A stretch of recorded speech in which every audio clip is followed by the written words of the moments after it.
जी, अस्सलाम वालेकुम। उम्मीद है कि आप तमाम दोस्त खैरियत से होंगे। मार्केट की सूरत-ए-हाल ज्यों की त्यों रही। 1400 पॉइंट्स आज मार्केट ने मज़ीद लूज़ किए। लेकिन एक अच्छी बात ये है कि मार्केट में हमें आज एक अच्छी डिप डिप के बाद एक रिकवरी जो है वो हमें देखने को मिली। देखिए ये स्पाइक्स होती हैं, चाहे मार्केट या शेयर जो है वो तेज़ी के साथ ऊपर जा रहा हो या नीचे जा रहा हो, उसमें हमें स्पाइक्स नज़र आती हैं।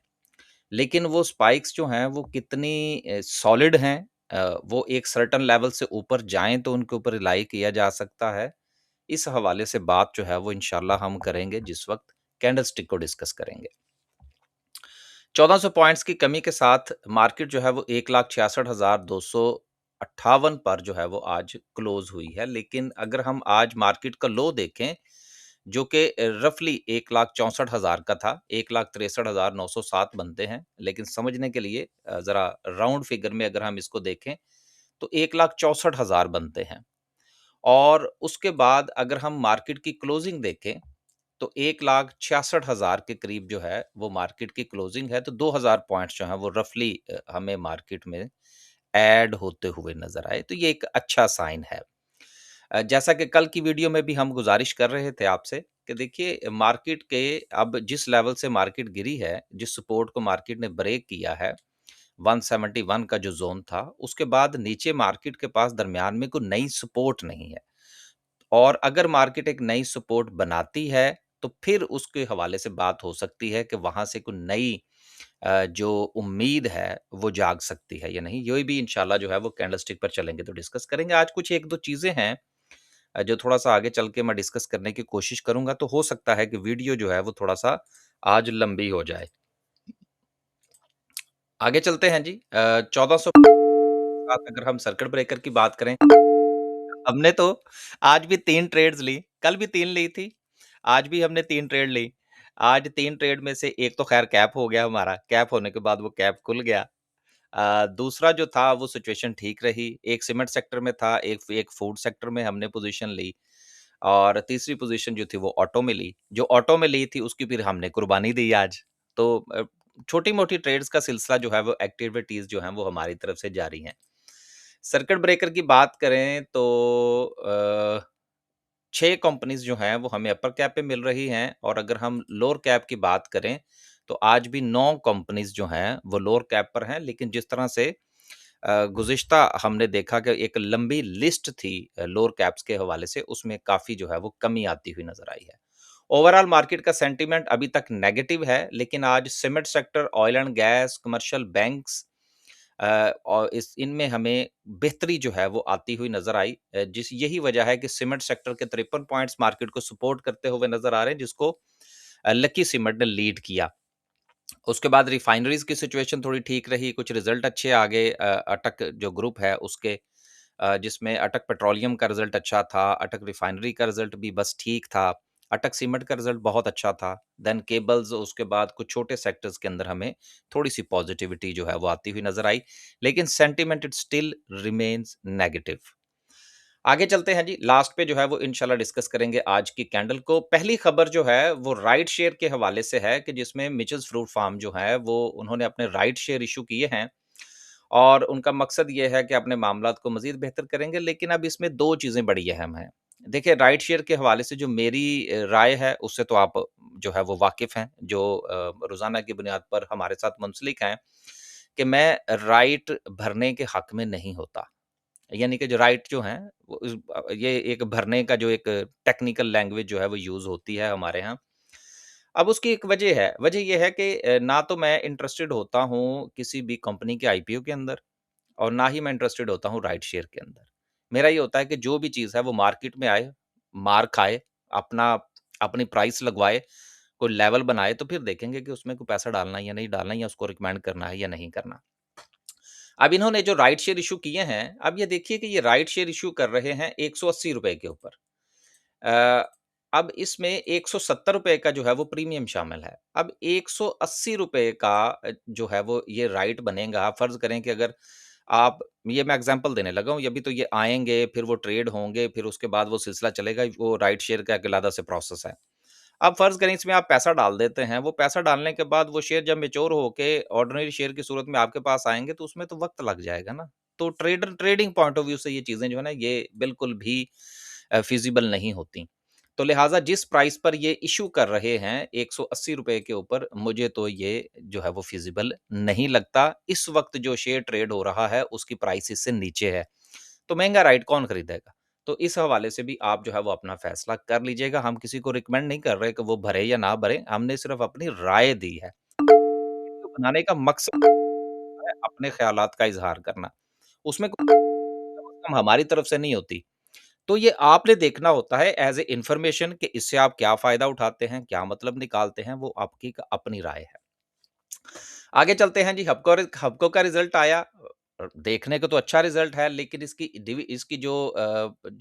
इसका पैसा इसके पास जो आया है उसके पॉइंट ऑफ व्यू से इसकी जो डिविडेंड के हवाले से जो इनको पैसा इकट्ठा हुआ, जो इनकम आई, अदर सोर्सेज़ जिसको आप कह सकते हैं, उसकी बुनियाद पर इसके प्रॉफ़िट में भी इज़ाफ़ा हुआ और फिर इन्होंने डिविडेंड भी अनाउंस किया है। लेकिन ऑपरेशन से जो पैसा आता है ना आपके पास, आपकी प्रोडक्शन से जो पैसा आता है, आपके बिज़नेस से जो पैसा आता है, उसकी वो ग्रोथ पॉइंट ऑफ व्यू से होता है। जिस तरह से आप किसी जगह पर अपना पैसा इन्वेस्ट करते हैं और वहाँ से आपको जो है वो डिविडेंड्स आते हैं या माहाना प्रॉफ़िट आता है या 3 महीने के बाद या 6 महीने के बाद प्रॉफ़िट आता है, तो उसका एक अलग से जो है वो सीक्वेंस होता है। उसके अंदर वो जान नहीं होती जो आपकी को बहुत बड़ी ज़रूरत को पूरा कर सके। तो इसी तरह से ये जो कंपनीज़ के आगे जो इन्वेस्टमेंट होती हैं इस किस्म की जहाँ से डिविडेंड्स वग़ैरह आते हैं, वो यकीनन कंपनी के ऑपरेशंस के हवाले से मैं उसको इतना ज़्यादा पॉज़िटिव नहीं समझता। लेकिन बिज़नेसेस होते ज़रूर हैं, आगे सिस्टर्स कंपनीज़ भी होती हैं, वो भी कारोबार चलते हैं, लेकिन अगर ऑपरेशन से पैसा आए आपकी दूसरी कंपनी से तो वो ज़्यादा फ़ायदेमंद होता है। बाकी आप बेहतर समझते हैं।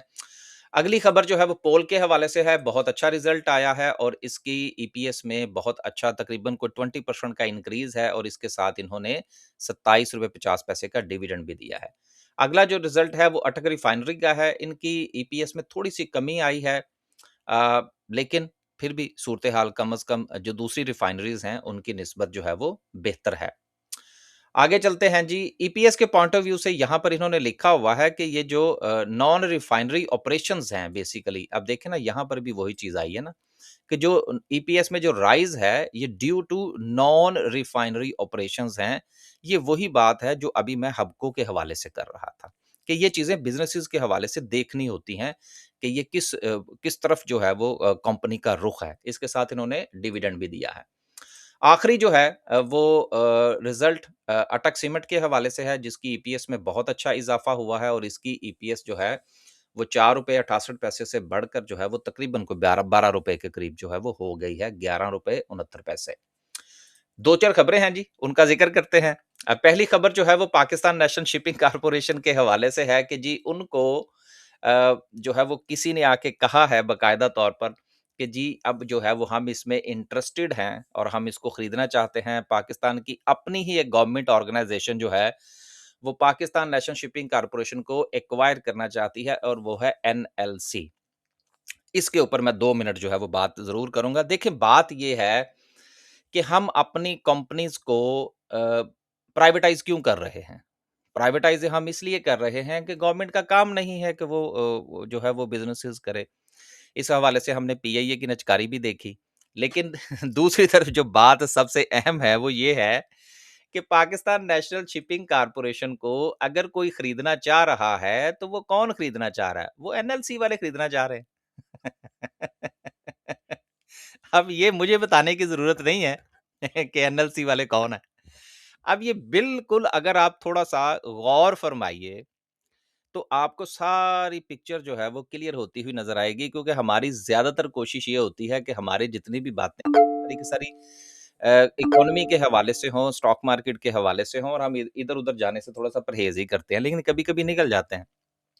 अब देखिए बात ये है कि पीआईए की स्टोरी भी आपको पता है। किसी ने कहा कि जी हमने पीआईए खरीदना है, ठीक है ना? तो उसके सारे असासाजात जो हैं वो किसी और को दे के तो पीआईए उसको थमा दी गई।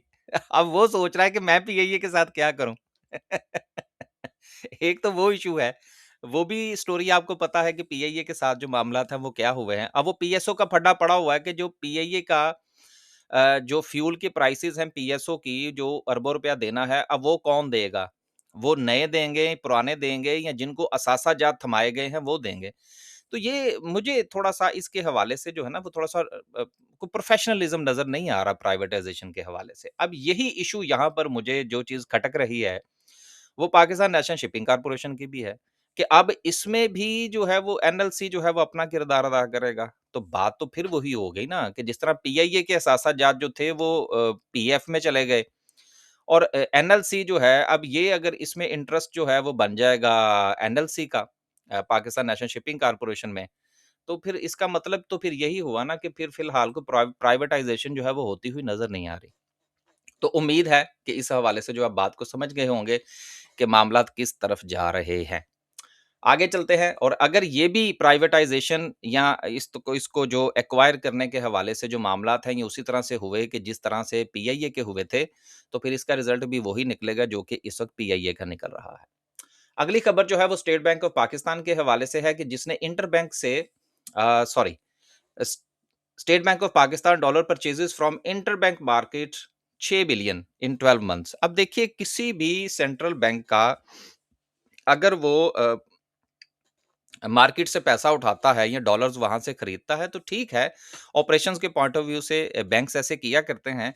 लेकिन इतना बड़ा अमाउंट जो है वो अगर आप उठाएँगे तो इसका क्या मतलब है? इसका मतलब ये है कि बैरूनी दुनिया से आपके मामलात बहुत ज़्यादा पॉज़िटिव नहीं है, एक चीज़।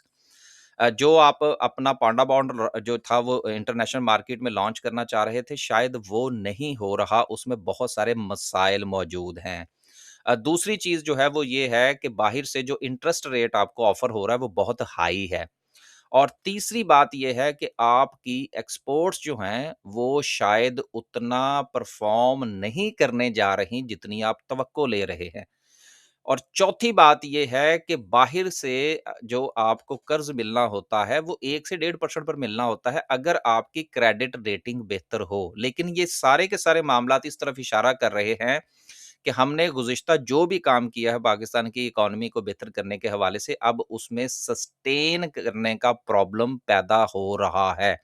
और उसके साथ हुकूमत जो ग्रोथ का साथ में जो है वो ढोल बजाना चाह रही है, ये मैं काफ़ी अरसे से डिस्कस कर रहा हूँ, वो आप पहले से जानते हैं। तो इसका मतलब ये है कि हालात जो है वो कोई इतने अच्छे नहीं हैं। इकॉनमी के हवाले से मामला थोड़ा-सा फँस गया है।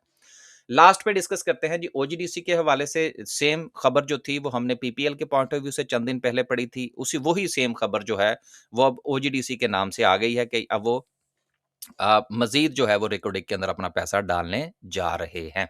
बस जी काफ़ी ज़्यादा जो है वो मैंने ख़ास तौर पर जो वक़्त लगाना था, वो कुछ स्टोरी जो पीएनएससी के पीछे थी वो मैंने आपको थोड़ा-सा बतानी थी कि ये जो एनएलसी है ये मामला मुझे कम अज़ कम जो है वो इतना पसंद नहीं आया। एनएलसी को या पाकिस्तान के किसी भी अदारे को गवर्नमेंट का दूसरा अदारा खरीदने से परहेज़ करना चाहिए और ये प्राइवेटाइज़ ही चीज़ें होनी चाहिए, तब ही ये परफ़ॉर्म करेंगी और मुल्क के अंदर जो है वो इकोनॉमिकली जो मामलात हैं वो मज़ीद बेहतर होंगे। अब देखते हैं इसके बाद किसका मैसेज आता है।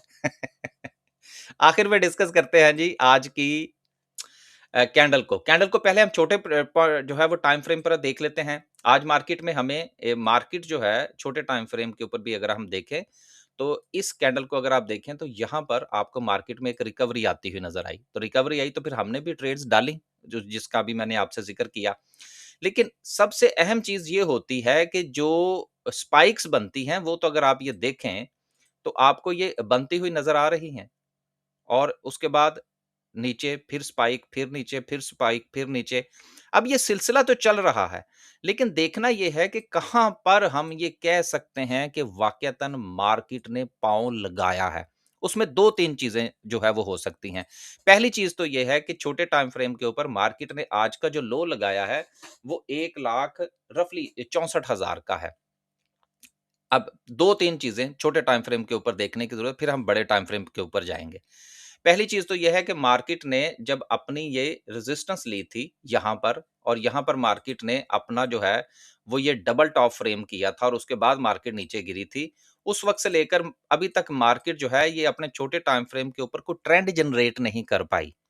तो पहली चीज़ तो ये है कि मार्केट के अंदर अगर कल कोई सिचुएशन इस तरह की बनती है कि ये इसको डबल टेस्ट करता है या इसको टेस्ट किए बगैर जो है वो इसमें से इस अपने इस ट्रेंड को ब्रेक करने की कोशिश करता है, जो कि ये मार्केट जो है वो लोअर लोज बना रही है, तो देन मार्केट यहाँ पर डबल बॉटम बनाए। डबल बॉटम बनाने के बाद जो है वो अपनी इस रेजिस्टेंस को, जो कि ये ट्रेंड लाइन है इस वक्त, इसको ब्रेक करे और ब्रेक करने के बाद जो है वो अपने आप को इस रेजिस्टेंस की तरफ लेकर जाए, तो फिर हम कह सकते हैं कि मार्केट में कुछ रिकवरी के चांसेस हैं छोटे टाइम फ्रेम के ऊपर। अदरवाइज जब तक मार्केट जो है वो अपने कोई हायर हाइज की तरफ नहीं जाती या लोअर हाइज की तरफ नहीं जाती, ये कहना कबलस वक्त होगा कि जी मार्केट वापस आ गई है, जी सारा कुछ ठीक हो गया। नहीं, अभी मार्केट ने पाँव जरूर लगाया है, लेकिन हर चीज की एक इंडिकेशन होती है। जब तक वो इंडिकेशन ना मिले, इसी तरह से जिस वक्त हम एंट्रीज करते हैं स्टॉक्स के अंदर, उसमें भी हम इन्हीं चीजों को देखते हैं। तो एक तो ये था छोटे टाइम फ्रेम के हवाले से, उम्मीद जरूर बनी है। ये जो बनने वाला यहाँ पर जो कैंडल थी ये अच्छी थी और इस कैंडल की बुनियाद पर हमने मार्केट में हमने भी ट्रेड ली, बहुत सारे लोगों ने ली। लेकिन अब देखना यह है कि क्या मार्केट अपनी इस उम्मीद को कायम कर पाती है या नहीं, और अगर मार्केट जो है वो कल अपनी ये सपोर्ट ब्रेक कर देती है, तो फिर अगेन हम उसी चीज की तरफ दोबारा से जाएंगे कि जहां पर मार्केट पाँव लगाएगी, कोई नई सपोर्ट जनरेट करेगी, वहीं से नया जो है वो फिर लेवल शुरू होगा। लेकिन बड़े टाइम फ्रेम के ऊपर अगर मार्केट जो है वो इसी चीज को कंटिन्यू रखती है और कोई नई support in between the levels अगर नहीं बनती, जो कि मैंने कल भी गुजारिश की थी कि एक मार्केट की ये रेजिस्टेंस है, ये मार्केट की सपोर्ट है, दरमियान में हमारे पास अच्छा खासा यहाँ पर गैप मौजूद है।